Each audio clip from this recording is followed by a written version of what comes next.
All right, how's it going, everybody? Welcome back to the channel. Today we are joined by the owner of one of the biggest, one of the best tarantula and spider breeding facilities in all of America. This is Tyler of the Spider Shop. Thank you so much for doing this, having me over in here. It's awesome. Yeah, thanks for coming, man. Of course. We have an awesome video for you guys planned. It's going to be about a 3-part series.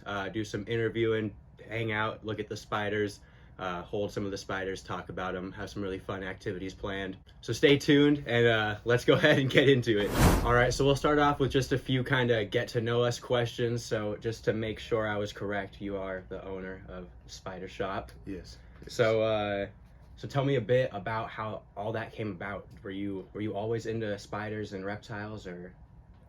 No, I kind of didn't even know that there was a tarantula hobby, like for up until like 5 or 6 years ago. Yeah. I came across a empty 10-gallon aquarium when we were visiting my brother-in-law, and I decided like, oh, let me just take it home, and I didn't know what I was gonna do with it, but ended up at the pet store and bought a pink toe tarantula. That's sweet. And after getting home, and doing I did research after, of course. Of course, yeah.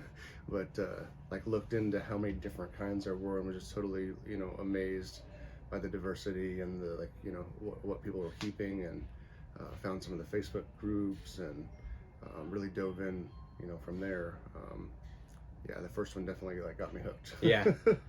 So, and how old were you about when that was? Should I say 5 or 6 years ago? I don't know if that's maybe close. Okay. Yeah, that would have been, I don't know, 25 years old, something like that. 20. That's 25. sweet.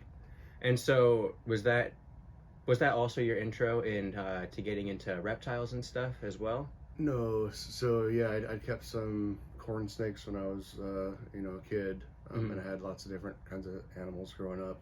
But that's what I kind of thought of when I found the tank, was maybe another reptile. Yeah. So no, it wasn't wasn't my first experience with reptiles. Yeah, I also, my first reptile ever was a corn snake. I had him for a while, and then I just, within the last year or so, started getting into tarantulas and spiders. Pretty similar age timing, so that's pretty cool. So for me, spiders are still a new thing. I'm still getting into them. Still scared of them. I gotta be honest. When I'm feeding them, I open the lid, I drop the cricket in, and I close that lid. I had one get out on me. That was quite an experience. I got him back though. I got him back in his cage, safe and sound. So one of the main kind of focuses of this interview and series, other than interviewing and getting to know each other, is working on my arachnophobia, which I wouldn't say I have arachnophobia. I'm around all these spiders. I like looking at them. I have a few, but definitely when they're not behind closed doors, I have arachnophobia. So we have a few spiders out on the table here. I'm thinking we could look at them, we could talk about them a little bit, some of the different ones. Yeah, so the spider in this enclosure here is Avicularia species Juruensis morphotype 2, more commonly known as Peru purple pink toe. Okay.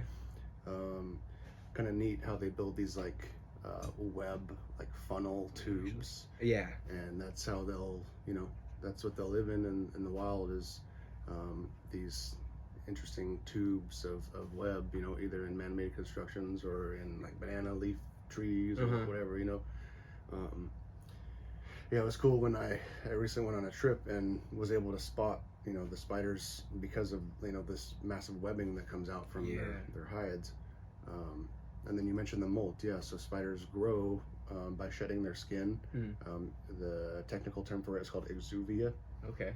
So they molt, when they're younger, they molt maybe every 2 or 3 months. When you have a big adult like this, maybe once a year. Okay. Some spiders maybe not, some spiders maybe even every 2 or 3 years, depending on their age and size and whatnot. Yeah. But something that I was taught early on, spiders have a sucking stomach. It's this muscle they use to draw in their food. And you can see it in a molt.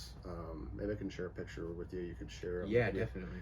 But sometimes spiders will not molt the sucking stomach properly, and then they can't eat. And so essentially, they molt. They never eat.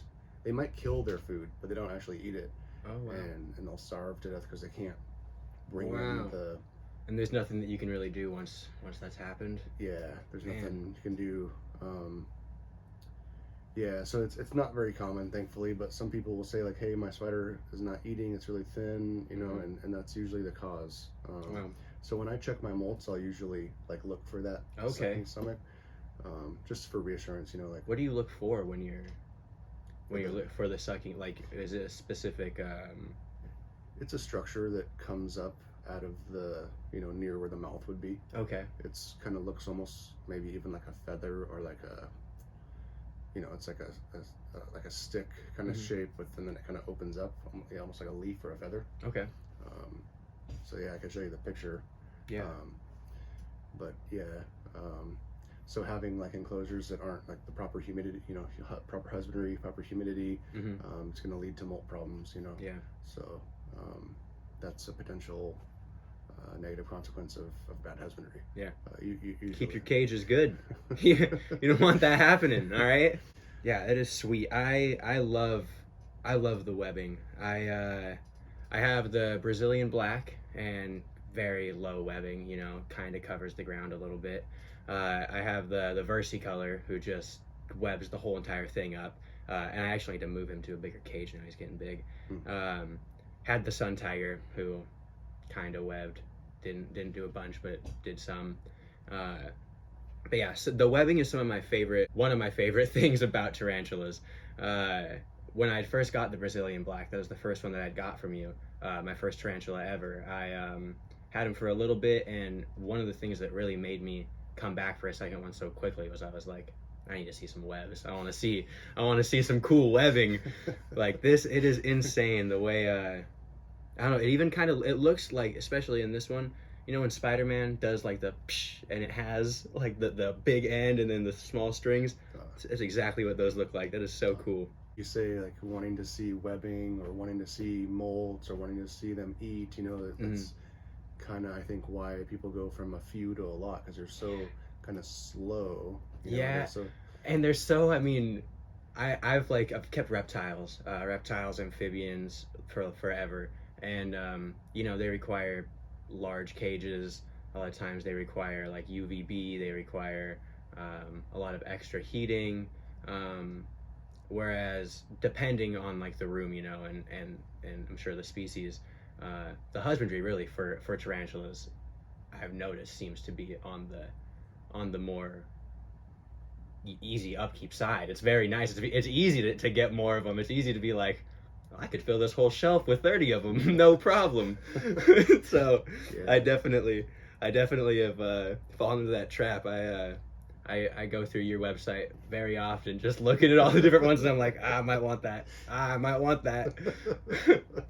But that's one of the reasons also why this series will be great, because part of my hesitancy for getting some other spiders and some of the more advanced spiders is the fact that if they do get out, while I can calm myself down and be rational and catch cup the spider and get it,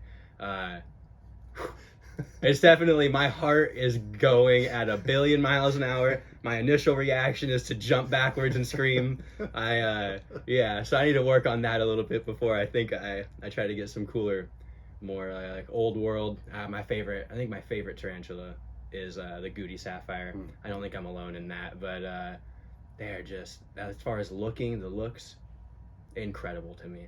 There's also, that was one of the ones I saw early on after I got the first and was like researching. Yeah. But of course it was always like expert keeper. Yeah, it's like you don't want to get bit. It's fast and it's mean. I'm like, oh no. But yeah, they're beautiful. Same with there's one other one. I want to say it's like the I don't know the actual name. The ghost ornamental. I think there's all those almost ornamental tarantulas. The markings on them are just beautiful. And with the Goody Sapphire in particular, I cannot. Every time I see one, I've seen them in person a lot at like shows, and I can't believe just how how visually stunning those are in person. Like a lot of pictures, you know, pick up the blues and the purples and all these crazy colors on tarantulas that really with the naked eye it looks kind of brown. You know, you can't see some of the crazy colors unless it's like right after molt and you get the right lighting on it. But man, with that tarantula, it's a banger of a tarantula, almost 10 out of 10 times. So I don't know, I think I'll probably have one of those in my collection sooner than maybe I should, but I've done good for the last year at not just buying one. But I see you have from time to time. I just saw you got one in a little bit ago, and I was like, ooh, yeah. It's right there again. Yeah. I think where you're at in response to the spiders, you know, heart racing and stuff like that is all normal. Like, yeah. When I first started, that was almost part of the allure too. It was like, it was exciting. It was like something that I was afraid. Yeah, definitely. I'd like be hesitant to take the lid off because I had this like imagination like the spider was going to jump out on my face. Right. Like it was out to get me or something. And very far from the truth, you know. Yeah. I've never seen a spider jump up. Yeah. Yeah. You see it in movies. Yeah. I watch people handle tarantulas and I'm like, man, what am I so scared about? I'm like, look at it. That's especially with like, you know, so some New World, not very dangerous tarantulas. Like, I mean, holding a snake is more of a actual physical threat for sure. It's just the like those quick 8 legs. They can be so, that's really, I feel like one of the main things for me too is their quickness. Like even the versicolor, that dude, that's the one that got out on me one time when I was feeding, and man, fast, so fast. I cannot imagine, like when I watched my sun tiger eat, I was like, if you got out and you wanted to run away, I don't know if I'd catch you. I need to make sure you're in a pretty open space. I started, after it got out the first time, I started feeding them in a big open container on top of my bed that had nothing on it. That way it had to like go over 2 hurdles on flat ground before it could like get behind a dresser or get in a hamper of clothes or something like that. Yeah, it's good use of precautions. Yeah, I don't know what I would do if a tarantula disappeared into my hamper of clothes. That would not be an ideal situation for me. I would not fall asleep until I had that tarantula back, that's for sure. All right, so I have not fully decided yet what the name of this will be, but it's going to be something along the lines of overcoming arachnophobia, and that is for moments like these. In each episode, I'm hoping to hold a spider, get my comfortability with them heightened. This is the first time I have ever held a tarantula. This is the first time I've ever freehand held a spider. I've like caught him, I guess, in like a napkin and let him go outside, but this will be my first. So who do we have here? This is female Grammostola pulchripes, Choco Golden Knee. Okay. So anything from Grammostola is always going to be super docile, easygoing, relaxed, slow. This is the spider we would recommend, you know, a new keeper, or, you know, if you want to stop by the booth or the store and hold something, this would be it. Pulchra, Rosea kind of fall into the same group. But so, I mean, I remember when I first did it, you know, I just had my hands on the table and kind of push the spider to walk over my hands. You want to try that, or yeah, let's do it. Let's replicate that.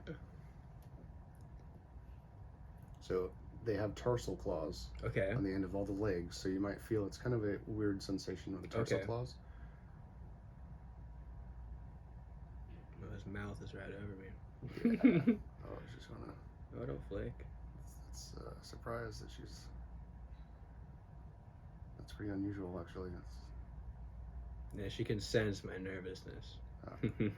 I think that's a thing, actually. Yeah. There's a chance. I'm trying to be calm. All right, pretty cool. It kind of feels like when a dubia roach walks on you and kind of sticks to you a little bit. Their claws kind of stick in. Oh, it's webbing. You want to try open hand then? Yeah.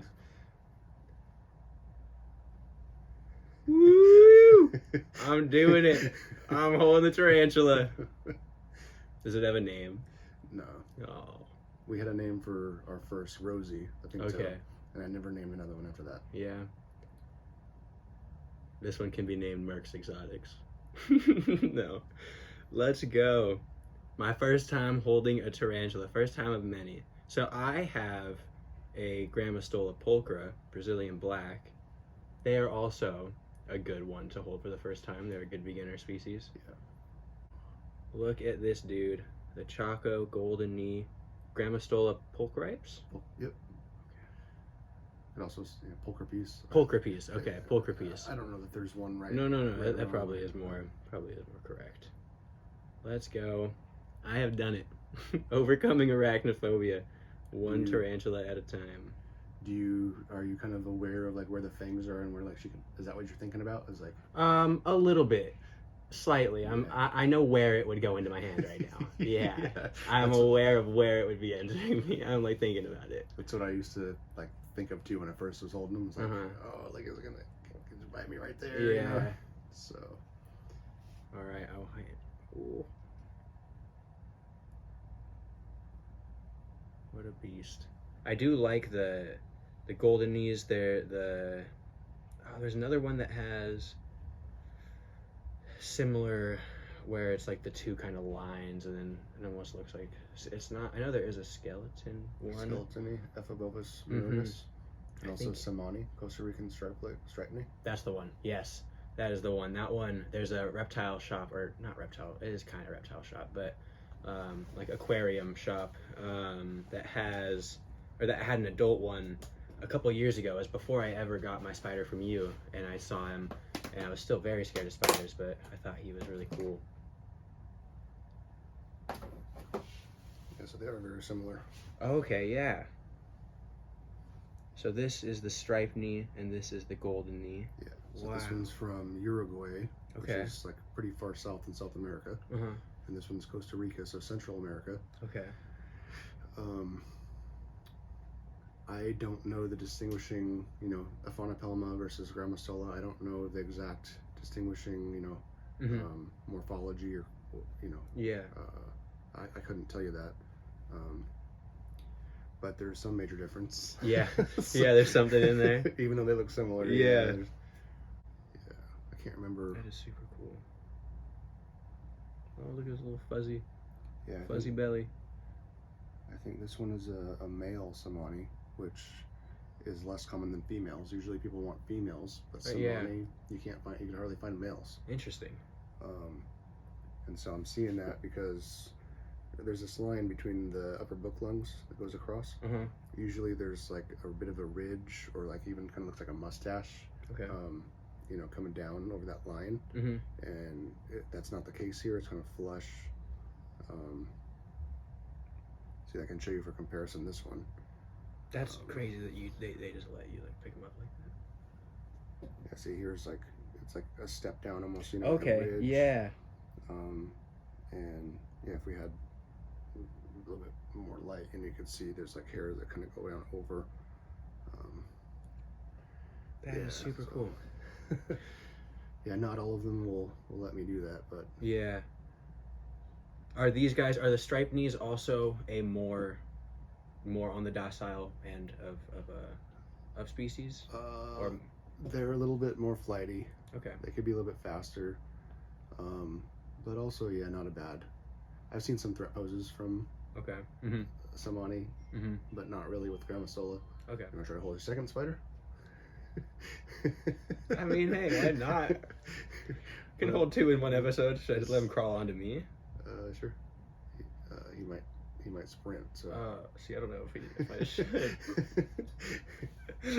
I just don't want to like jump when I shouldn't without being able to like actually control it. Yeah, I had just in case, that knee-jerk reaction. Yeah, like I want to, but I don't for the spider. I don't want to like. Ah. Yeah, I had to get past that too. Kind of. It's like it's that walking too. Like, ooh, yeah, the those front legs really. Yeah, see, they're a little bit faster. Yeah. I see. I'm more of a striped knee kind of guy, or I mean a golden knee kind of guy. Yeah. So, like the speed of this one. It's just chilling. Yeah. No, it's funny. That's awesome. Maybe episode 2 we'll hold that one. We'll bump every episode. We'll bump it up a little bit. The advancement of the spider. We'll keep it easy today. Yeah. Maybe by the end of it we'll hold a OBT. Let's do it. Let's just go straight to the Goody Sapphire. You still got that one from the website? I've actually held the Goody multiple times, but never held an OBT yet. Really? You never held an OBT? No. Well, I've seen a video on YouTube of this OBT that was, I guess, threat posing, putting his front legs up, and then he was tapping, like he was smacking the ground so hard. It was like, I want to say harder than I could smack my finger. Like he was really hitting the ground, and that is terrifying. That thing had some strength to it. Yeah. I wouldn't want to get bit by OBT, and they always, they've always responded that way for me. It's like the threat pose and the dripping, venom dripping from the fangs. Oh, seriously? Yeah. Wow. So, I mean, the P Metallica, I don't really see that much threat pose from. I think, well, obviously I felt more comfortable, holding the P Metallica than OBT. But yeah. A couple others like the H-Mac and the Calciatum. Those are ones, the Togo Starburst and the Featherleg, I wouldn't hold those. Yeah. Those are kind of beyond my Those boundary. are, yeah. So what do you think? What would happen, I guess, if you were to get bit by an OBT? Would you stay home and just be like, all right, we're gonna just see and see how it goes? Would you go to the hospital and be like, I need fluids probably and like, just to be monitored? Or is there any spider that you have or have had that is like, this one could potentially really take you out? I don't think there's anything lethal, except if someone's like allergic, anaphylactic shock from the venom or something, from allergic reaction to the venom.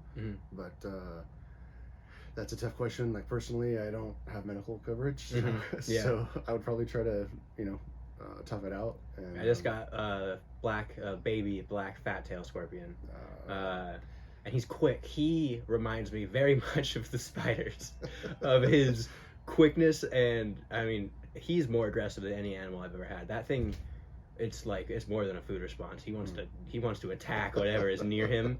And just the other day he zoomed across his cage and then almost projectiled himself out with his tail, using his tail. And then it got me thinking. I was like, man, I think it's same with scorpions. If you're a healthy person, you don't have allergic reaction, you don't go into shock, most likely you can tough it out. It's just really gonna suck for that while. But I was thinking with him, I was like, whew, you could sting me in that. That's the first animal that I've owned that has some actual venom to it, some actual threat. Obviously none of the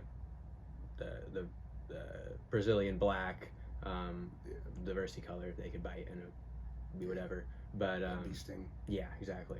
And I've had some other scorpions in the past. I've had like a desert hairy. I've had an emperor, so decent but not terrible. But he's the first one that I'm like, and I have the Asian forest that I got from you. Yeah. Have you ever been bit by a tarantula? Yeah, a couple times. Okay, yeah. Nothing really to speak of. Okay. Like pinpricks. I had a juvenile Balfouri run up my arm, and I went to go take it off my arm, and it, barely. I wouldn't even say that. I don't recall even there being blood. Yeah. But just like pinprick, and then the same exact situation with the elegans juvenile, or just kind of bigger elegans ran up my arm, same thing. Yeah. And then I had a Holothel longipes that I took the egg sac from, and she started coming up the side of the cage, and I put my hand, there to keep her in, and she bit my finger. And so nothing really noteworthy though. Just pinpricks and so it doesn't worry me about getting bit again. Yeah, I think I just got bit by. I have a leopard gecko. Well, I have a few of them, but I have one that is just. He's not cool. Like he is not like it. And I tried to take him out for filming, and he whipped around and bit my knuckle and cut it up. I was surprised. I was like bleeding, and I was like, I think that this little leopard gecko just did more damage to me than, other than if I get a spider that has some venom, than any spider will do to me. And it really puts it into perspective of all right, what is this like? Where's this fear coming from, and why? And is it actually justified? I think from a harm standpoint, I guess depending on the tarantula, all the ones that I have, really, and any spider in Washington State that I'm gonna come in contact with, maybe on the eastern side, there's no harm. So it's so interesting how fearful they like still kind of even make me. So I'll hear when people talk about being afraid of snakes and stuff. I'm like, well, that you don't have to be afraid of snakes. There's no reason. But then I'm like sprinting away from a thing that would do way less damage to me than a snake physically. Yeah. It's very interesting to think about. Yeah, it's like a familiarity thing. I think like you can tell yourself it's harmless, but until like you prove it to yourself by time and time again, you know, it takes a while to settle in. Definitely. Like you were sharing about the fast spider earlier, and there's, I mean, yeah, they are fast, but also they're limited in like what direction they can go. So, like this spider can't go that way; it would have to go forward. I mean, it could turn, but it's not gonna, and maybe it could pounce over this way, but. So you get to learn like how they move, how they respond. Yeah. You know how fast. You know, from feeding, you see how fast they respond sometimes. Yeah. So just kind of learning, like, their body language too. Yeah, that's another big thing. Is I feel very confident and comfortable in myself with reading the body language of like a lizard or a snake, but I have no experience when it comes to spiders. And like what is like what draws the line, you know. Yeah, I almost think about, you know, like, okay, if we have this spider here sitting, like, if I'm gonna touch the back leg, what do you think it's gonna do? Like if I like, you know, like if I touch the leg, what do you think it'll do? Just move forward a little bit. Move forward that way. Now I think so. Yeah. Now I think it's gonna move forward that way. I do. Yeah. Some would probably like turn and, like, you know, if it was an OBT, it might turn and like do a threat pose. Okay, yeah. So it's different spiders, you know, different behavior. But for this one, yeah, it probably wouldn't even turn. It probably maybe not even move. Maybe move a little bit. Maybe turn a little bit, but. Yeah, see, he's just like, okay, his little butt things are moving. So yeah. You really have to, He's like, I'll just walk away from that. Have you seen the Heteropoda, the huntsman spiders? They can move sideways. Yeah, those things. Okay, so let me tell you, one of my big wants is to go to Australia. I want to go there. I want to spend some extended time there. I'd like to be there for a year plus, really, not just like a vacation, really stay there. And that's one of the reasons why I don't want to go to Australia, because there's a lot of stuff there. Man, those huntsman spiders are terrifying. They're harmless though. I don't think, are they? I think so, yeah. I thought they were venomous. Okay, maybe not then. Yeah, see, that's just my own mind. They're so fast. That type of spider, like I've always said, tarantulas, like they will scare me if it's like on me moving fast or whatever. But I like them. I think they're cool. But when it comes to ones that look like huntsman spiders that I feel like are skinnier, they have the long legs. I feel like you just see them and they disappear. Yeah, no, I don't know that I'll ever be a fan of that kind of spider, but I can from a distance. I got something for you. Oh, do you have a huntsman spider? Oh God! All right.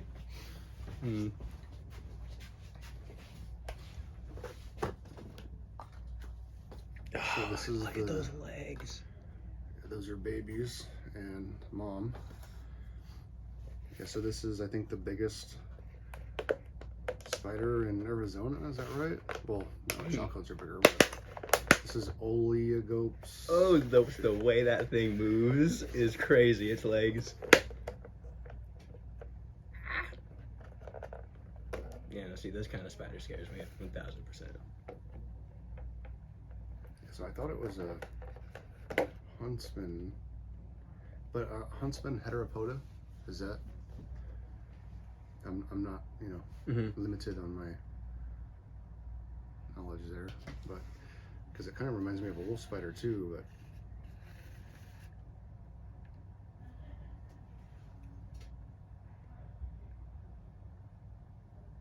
but look at that.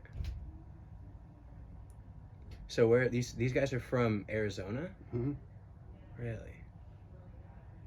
And they're not venomous, or are they venomous at all? Very slightly. The most venomous in the United States. Oh, that's the most venomous in the United States. You're gonna hold this one?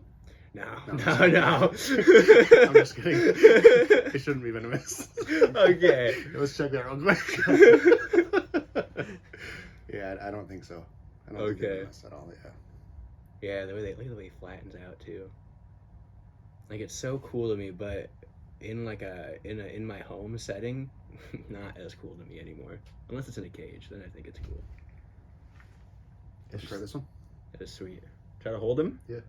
Yeah, what if he starts going super quick though? What do I do? We'll catch him. Alright. Oh, I'm about to hold a huntsman spider. Ah! Nuts. That's nuts. Alright, dude. Just gotta get thrown into it. Look at this guy. First time holding a tarantula. And is this a tarantula or is this just like a spider? It's be a true spider. A true spider. So the fangs on a true spider go kind of sideways. Oh, okay. More like a Whereas- pinch. Yeah, whereas tarantula are vertical. Okay. Huh. Look at that. Holding spiders, holding tarantulas. Can I get him to go back in? Yeah. Alright. That is crazy. That was cool. I didn't list this on the site yet. That's an adult female. And then some of her babies. And her babies are a good size. Usually they start off super tiny. Yeah. But, Even the babies have the long legs. That is cool. yeah. Right on, man. Heck yeah. I'm inspired by your courage. Well, you gotta fake it till you make it, right? You gotta just act like it's cool. Act like my heart isn't going a million miles an hour when that thing started crawling up my arm. That's another really cool thing about this is like seeing people like face their fears and Yeah. get past these like huge hurdles in their head, you know. Yeah. Commend you, man. on your- Thank you. Thank you. It's one of the goals of this series is overcoming arachnophobia, and hey, we're doing it. 2 spiders in one day. Maybe I'll go find one outside and just hold it right after I get out of here. Well, you know, one of my next questions was, how do you think I did holding my first tarantula / huntsman spider? I don't know what kind of rating scale. I don't know, man. I don't know. I mean, you held it, so that's 100%. I didn't get bit. So you first got into reptiles when you were younger. You were keeping some of them. A little bit later in life, you started getting into the tarantulas and the spiders. How did that all transition into wanting to actually breed and expand rather than just be a collector? I got to give a lot of credit to a local here, Steve Dowd. After I bought my first tarantula, I was looking on Craigslist, for like sellers, and he had a listing on Craigslist. I went to go visit him. He, welcomed me in his house, and kind of similar here, he had a wall of shelves with a lot of tarantulas, and this first was really strange to me. Yeah. But of course, ended up becoming that. But Yeah. Steve was really, a lifelong hobbyist, breeding, and was always willing to share, So he taught me a lot, and encouraged me to try breeding, and just like walked me through it step by step That is sweet. for a lot of stuff. Yeah. That was awesome. And that was His name's Steve Dowd. Steve Dowd. Shout out to Steve Dowd Yeah. for making all this possible come true, kickstarting it, lighting the flame. Yeah. That is there's, awesome. There's a couple. Steve Johnson is another local here that was really into it and bred. Like he was the first breeder in the United States to breed Sava Blue. Oh wow. And a couple other cool stuff, so he was kind of a resource too. I was kind of doing trades already, and I had a business license, or I had another business, which actually helped me like get some wholesale stuff. Nice. So I was already kind of buying wholesale and breeding, of course, and I was selling my produce to like the wholesalers and selling produce to other vendors. And so I just had some stuff, that I ended up putting on a website. And at the time I was doing chemical dependency counseling at the methadone clinic here. But within a few months, I was, the website was bringing more income than my job was. Yeah. And it just kind of made sense to me to kind of, leave that job and focus on the spiders thing. Yeah, that's awesome. Yeah, that is sweet. That is a super cool story. I think that it's funny, the little parallels.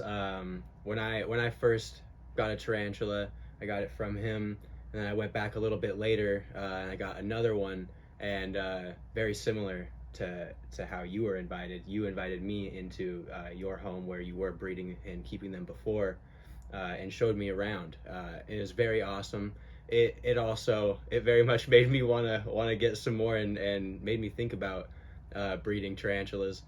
Unfortunately, I need to work on being able to touch them first. But yeah, I had already had quite a big background in reptile, exotic animal invert breeding, but I'd never been personally inside any type of facility or anything like that. And so that was amazing. And thank you for that. And this is awesome. Just a year and a half or so later, crazy. But yeah, that is super awesome. So I also have done a little bit of breeding, not spiders, but I've bred leopard geckos. That was successful. I have a pair of leopard geckos right now, cooler pair of leopard geckos that I'm excited about breeding. But I definitely think that I don't know, maybe eventually it could be a cool little channel. An expose. Yeah. This could present a very good opportunity for a nice little expose on the channel of doing some spider breeding. Would you guys like to see that potentially if I work my confidence around tarantulas enough? Would you guys like to see me try to breed some? I think that'd be really awesome. I think that could be a really cool little series on the channel, a little expose on the channel. If I could also share, something that I always saw spiders as an investment thing. You can go buy a stock and watch it appreciate. But also, like with spiders, like you can buy a spiderling.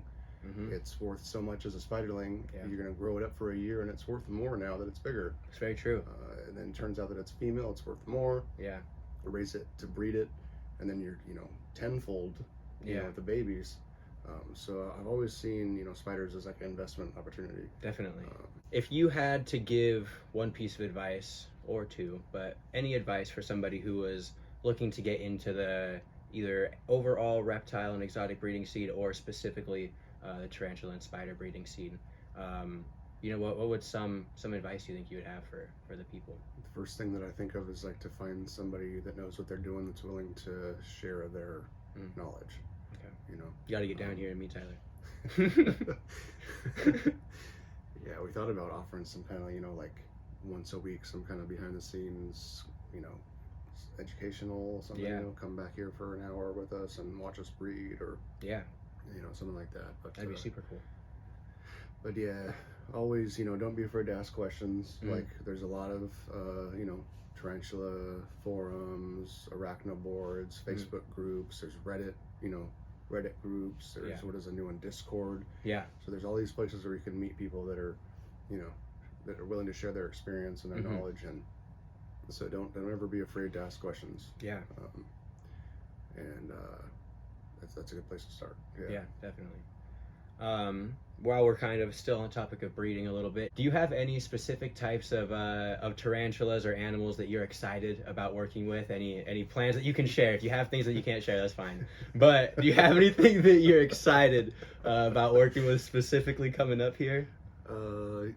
I think I showed you we have the Leachianus gecko, right? Yes. So, beautiful. One of my first shows, I traded a bunch of spiders for some Leachianus, and I've been raising them for a couple years now, and just got our first viable Leachianus. It's the world's biggest gecko, for those that don't know. These are, I don't mean to interrupt, please. Some of my favorite reptiles. One of my bucket list reptiles. I will have one of these guys someday for sure. The largest geckos in the world, from the New Caledonia region. They are so amazing. If you like crested geckos and you think those are cool, like 10x the size on the crested gecko, and you have a lychee gecko. Super cool. I really hope to one day have one for you guys on the channel. I will one day have one for you guys on the channel. But that is super cool that you got some eggs and a breeding project with them. I'm very jealous. Yeah, it's starts somewhere, right? Starts with one. So sometimes you can get them ready to breed. Sometimes you got to raise them for a while.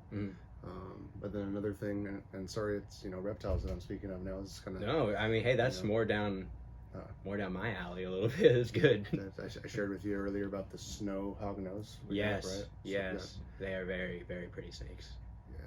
A female snow, which we recently got a young male for, so it'll be another year or so before, as far as I understand, before they're ready. But that'll be exciting. It'll be all snow offspring. Wow. And they're a valuable snake. So beyond like tarantulas, like those are, or should I say, like within tarantulas, sea cyanus is one that there's actually a couple cohabit over there now. It's a Cuban orange violet.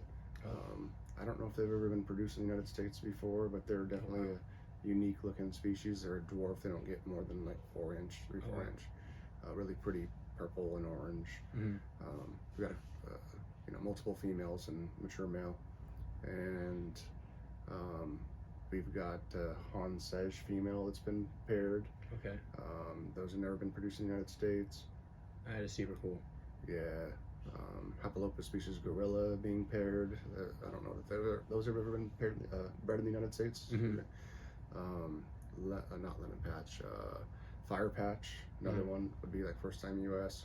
Let's go. That is so cool. That's crazy. That is crazy. See, best in the U.S. #1. First time breeding. Who else is doing it? Literally nobody. There are some. No, there are other people trying. Yeah, they're trying. Yeah, there are. That's flattering. I don't know that I'd agree with saying the best. There's some people out there doing really good work. One of the best. I appreciate it. So that's always exciting. It's like what's going to be, of course, what's valuable and what's like to claim that first time U.S. is cool. I got a couple of those. Wow, that's gonna slip my mind now. But Ornithoctoninae species, Mindanao South Mindanao Central. That hatched out here for the first time in the United States. It's an arboreal spider from the Philippines. Oh wow. Homothymus species Langkawi. It's another Asian arboreal. Okay. That one was bred and hatched out here for the first time in the United States. That is sweet. Yeah. We have, like I mentioned, Steve Johnson, the first Saba Blue. That female that produced the first time in the United States, she passed, and she actually is pinned. She's in the display case over there. Oh, really? Is that? If you guys check out the me getting a scorpion or buying a dangerous pet, that is in that video. That's in one of the B-roll shots, up in the top of that display case. Yeah. There's the Rufalata, and then there's the Saba Blue. Yeah, that is sweet. Definitely not as pretty as she was when she was alive. But that's a little bit nostalgic piece there. Wow. Yeah, and so other things that we're breeding. I'm raising, or it's far off, but like I have Mashana, 2 Mashana pairs. The Theraphosinae species, not Panama, excuse me. Oh, that's being bred. Yeah, Davis Panamas, bred female. Hoping for some luck. Yeah. Theraphosinae species Columbia. It's really pretty. It looks like the pumpkin patch, but it's got a little bit more like a pinkish hue, and it's got pattern on the carapace. Those have never been bred in the United States. Where do you get these spiders from that have never been bred in the United States and that are new to the United States scene? That's a good question. I thought the same thing. When I'd see before I had this success, I seen other people posting it. It's like, how do you get that? Yeah. In the case of the Langkawi and the Mindanao, those came from other collectors here. Steve, I got the central from Steve, and I know he had some relations with importers. And so there was an importer that would share maybe juveniles kind of with the agreement that they're going to get the babies that he produces, like send them back. Okay. But then when it was time, that he was going to part with some of his collection for Mm-hmm. whatever reasons, yeah, that's how I got those. Okay. These ones here, kind of similar. These came from a guy in California that had a relationship with an importer. Is it that Instagram post that you said you were leaving a show? Oh, that was no, sorry. that was different. Yeah, Okay. we were in Oregon and somebody posted they wanted to sell their collection. Mm-hmm. But I mean, that is a great opportunity for us to find, somebody wants to sell all their spiders. I make them a big, bulk offer, Mm-hmm. and then I can turn around and sell, like adults and females, and because it's kind of hard to find some of the stuff's hard to find. Like, Yeah, definitely. I saw a comment on social media recently, like that a lot of other vendors aren't selling juveniles or adults. It's like, so there's nowhere to find. Yeah, they're just selling the little slings. Yeah, they sell fast. Yeah. Like, I'm sure. Oh yeah, I can imagine, because I'll see your email that goes out when you get new updates and stuff, and I'll like go through it like literally instantly. I'll go through it within hours because I'm like I'm interested, and then I'll see some stuff and I'll be like, oh, 4-inch female, 5-inch female, or a pair, and I'll be like, oh, I wonder how much it is. It's sold. It's been an hour. Now I'm like, and it's gone, and I just who knows anymore. Yeah. Yeah, that's awesome though. Yeah, that kind of would suggest, like, hey, maybe they're worth more. Maybe you should price them higher. But I'm happy with what we get for them, and happy that people are happy to pay that, and that's that keeps us going. So we'll get into a little bit more in the second episode, more of the business side of things. But I definitely would like to go into where the money goes, sectionally. I had seen you made a post about it on Instagram, kind of showing the different percentages roughly of where income goes, where your sales go, and I think that's very interesting to look at, and as a hobbyist and not breeder, just consumer of these spiders and these animals, it's nice to know that. Like it's interesting to know that when I look at prices, and I compare prices of different websites, different reptiles, Morph Market and whatnot, and to see where that's going versus, it's very interesting to me. Yeah, I'd be glad to talk about all that. Yeah, it's definitely, the post was definitely like a rough. But it's hard to be exact about any of that, but even with this spider to that one, it's going to be a little bit different. So it's kind of a random one. I can imagine, I have an idea of what goes into it, but could you give me like a slight rundown of like what really goes into setting up for a show, like in a from here, you're collecting, you're packaging the animals to like venue set up, ready to go? Interesting question. We're looking at preparing for 3. On May 13th, we're going to be in 3 places. Wow. So we'll be in Monroe, Bremerton, and St. Louis. So we'll be in Monroe too. And I kind of beat myself up over this because I wish I was more consistent with the show. Sometimes we have 1 table, sometimes 4 tables. Okay. I don't seem to take the same products every time. Like, of course, now we have new dry goods. We have the storefront, so we have all this stuff we can take with us. But yeah, I mean, and even with the spiders, it's like we have a barcode reader now, so we use barcode labels on all the spiders. Okay. Not this most recent time, but before, and so this time we didn't, and it's like never the same. So okay. But yeah, there's a lot of preparatory work. I like to have pictures of the spiders, so I'm ordering prints. I usually have to do that every time because they end up beat up, or tossed out. So order pictures, figure out what I'm going to sell. We make sure that everything we take is like fed and watered, and we put it labeled, and we put it in our display case, and then we pick some of the adults, and we have we usually put those in something that people could see, like display, like we did these really clear circle ones this last time, just for people to see better. But yeah, then we're loading the van, with totes of dry goods and tablecloths, and we usually get there. I like to be punctual, it's always served me well, so get there with plenty of time to set up, and so if there's any hiccups, we got opportunity to work it out or whatever, Definitely. I remember being at a show one time, and like the doors are opening, and I can't connect to Wi-Fi, and I can't get my card reader to work. I'm just like so stressed out in that moment, dude. It's like, yeah, it's horrible. So yeah, I definitely prefer to be prepared, and I'm definitely with you on that. Yeah, I would rather be early and have time to kill than stress in that last second for anything. Is yeah. So I don't know if that exactly answers your question. Yeah, it does. Yeah. I was just curious, you know, as to like just an overview of the kind of preparation. Another thing that's interesting is I've always been curious about how much tables are, and I assume different shows, different prices. At the one in Monroe that we'll be going to here, it actually on the bottom when I was trying to look through the vendors, because I'm kind of thinking of getting an animal or two there. I noticed they had like a buy a table, you know, so get a table. And one table I think was like $100, and then two was like $150, and then three they go down a tiny bit the more you buy.